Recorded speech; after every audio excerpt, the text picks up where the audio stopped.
Quid de la souscription du contrat d'assurance emprunteur, adhésion ou souscription? D'un point de vue terminologique, il y a une différence entre les termes adhésion et souscription. S'ils représentent tous deux la même chose pour le candidat à l'assurance, à savoir l'entrée dans l'assurance, ils se rapportent juridiquement à deux opérations différentes. On parle d'adhésion pour une entrée dans l'assurance dans le cadre d'un contrat groupe souscrit par la banque auprès d'une compagnie. Il s'agit d'un contrat collectif qui correspond à la majorité des contrats proposés par les banques. La souscription, quant à elle, est le fait d'entrer dans un contrat d'assurance individuel. Le souscripteur ou l'emprunteur souscrit alors directement son contrat auprès d'une compagnie sans passer par un tiers. Dans les deux cas, la banque est toujours partie prenante en tant que bénéficiaire du contrat. Comment s'opère le processus d'adhésion ou de souscription? En matière d'assurance emprunteur, le processus d'adhésion ou de souscription est très important et entouré de conditions. Il engage les parties pour des montants assurés très importants et sur des durées très longues, en général plus de 10 ans. C'est pour cette raison que le porteur du risque, l'assureur et son réassureur, encadrent l'entrée dans l'assurance. Il s'assure que les risques souscrits pourront former la mutualité attendue dans une moyenne qui correspond aux tarifications proposées avec des écarts types gérables par la tarification. En matière d'assurance emprunteur, les risques proposés en France ont trait à l'altération de la santé et à l'arrêt de l'activité professionnelle de l'emprunteur, par exemple l'incapacité de travail ou la perte d'emploi. Les conditions d'entrée qui permettent la mutualisation des risques concernent des critères biométriques, comme l'âge, des critères physiologiques, comme l'état de santé, l'exposition à des risques pouvant altérer l'état de santé, comme une activité professionnelle ou sportive à risque, voire des déplacements à risque, et également des conditions d'exercice de la profession, comme le statut professionnel, le type d'employeur ou le type de contrat de travail. Étant donné que le risque dépend des montants assurés, les conditions sont établies en fonction de l'importance des capitaux. Plus les capitaux sont importants, plus les informations demandées sont précises. L'adhésion ou la souscription se fait donc en respectant des limites d'âge. Les accès à l'emprunt diminuent beaucoup après 75 ans. Des conditions de travail, si les garanties concernent l'activité professionnelle, et en fournissant des données médicales via des questionnaires ou des examens. En renseignant les données sur les risques spécifiques que présente la personne à assurer, notamment les données médicales, le preneur de risque peut évaluer si le candidat à l'assurance répond aux conditions du contrat proposé, composé du détail des garanties et du tarif. Étant donné que ces données sont renseignées sur la base des questions formulées, cela limite forcément la connaissance du risque réel. Néanmoins, ces réponses vont permettre au preneur de risque d'ajuster le cas échéant les conditions du contrat, soit en limitant les garanties avec des exclusions, soit en ajustant le tarif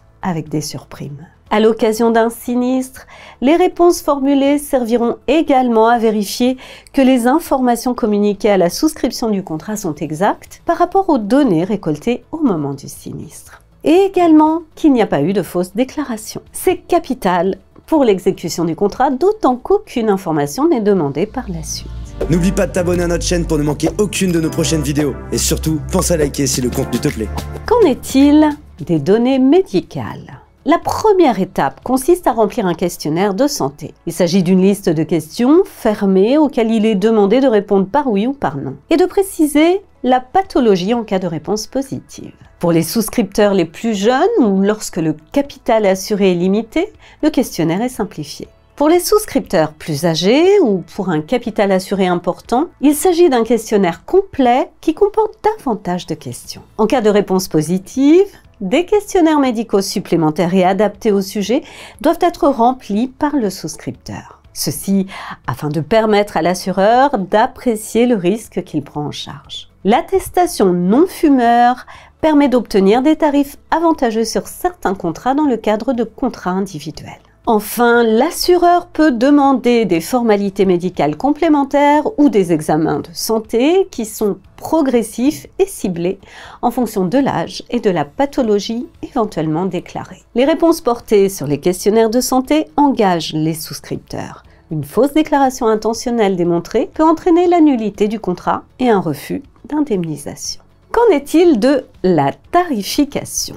Les données récoltées sont ensuite transmises à l'assureur qui réalise la tarification du contrat ou encore son acceptation. Cela consiste à confirmer les paramètres des garanties et les tarifs communiqués lors des simulations réalisées avant la vente, ou à les corriger, puis à informer le preneur d'assurance afin que celui-ci les accepte formellement. Ce processus peut être très rapide quand il s'agit d'un montant peu élevé de capitaux assurés, d'un assuré jeune, de conditions d'acceptation limitées à quelques questions, et que les réponses ne donnent pas lieu à des questions supplémentaires. Mais il peut aussi être très long ou très itératif si la situation nécessite des examens lourds ou si les réponses données nécessitent des éclaircissements pour réaliser la tarification, parfois même de nouveaux examens médicaux. Les situations des emprunteurs candidats sont très variables.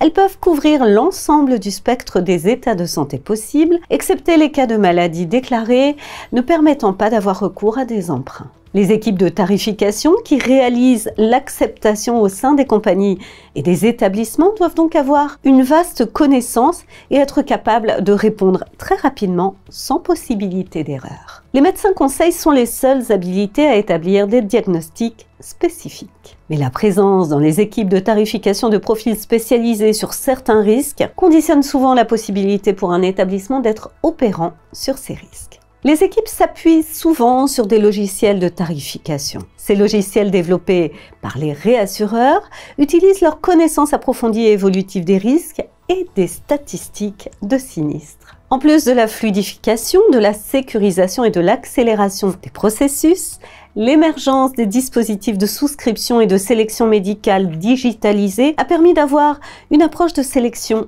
individualisée plus adaptée à chaque profil. A contrario, le dispositif bourquin de substitution qui concerne les candidats à l'assurance déjà couverts a conduit beaucoup d'acteurs à se tourner vers des processus de sélection médicale simplifiés, réduits à 3 ou 5 questions et même, dans certains cas, à envisager une souscription sans sélection.